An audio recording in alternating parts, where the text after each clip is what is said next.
جا مولا. وہ اسد اللہ ایک مرتبہ شہزادی سے کہتا ہے اے فاطمہ آپ جانے آپ کا حسین جانے میں یہ منظر نہیں دیکھ سکتا. ارے ایک مرتبہ آخری مرتبہ شمر کا خنجر گردن شبیر پر چلا. فاطمہ میدان میں آ گئی, اپنی ابا کے دامن کو شبیر کے نیچے بچھایا. اے شمر خنجر نہ چلا, میرا بچہ ہے بے خطا. آواز جبرائیل آئی قد قتل الحسین بکربلا, قد ذبح الحسین بکربلا.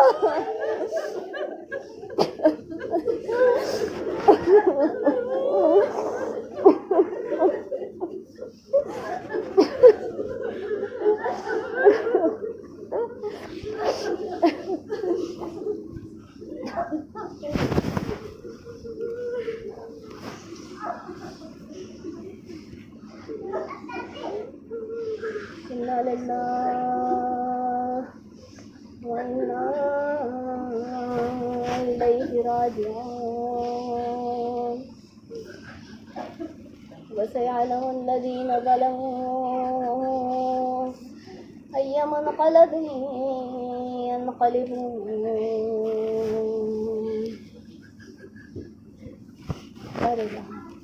تجھے تیرے پاک اور قدوس ناموں کا واسطہ, پروردگار تجھے تیرے اسم اعظم کا واسطہ, تیرے خاص نام اللہ کا واسطہ, پروردگار تجھے تیرے حبیب اور ان کے اہل بیت اطہار کا واسطہ. ارے الہ تجھے فاطمہ کے اجڑے ہوئے چمن کا واسطہ, اپنی آخری حجت کے ظہور میں یوسف الزہرا کے ظہور میں تعجیل فرما, تاکہ وہ آ کر تمام مظلومین کا خصوصاً اپنے جد اور جدہ کے ناحق بہائے گئے خون کا انتقام لے سکے.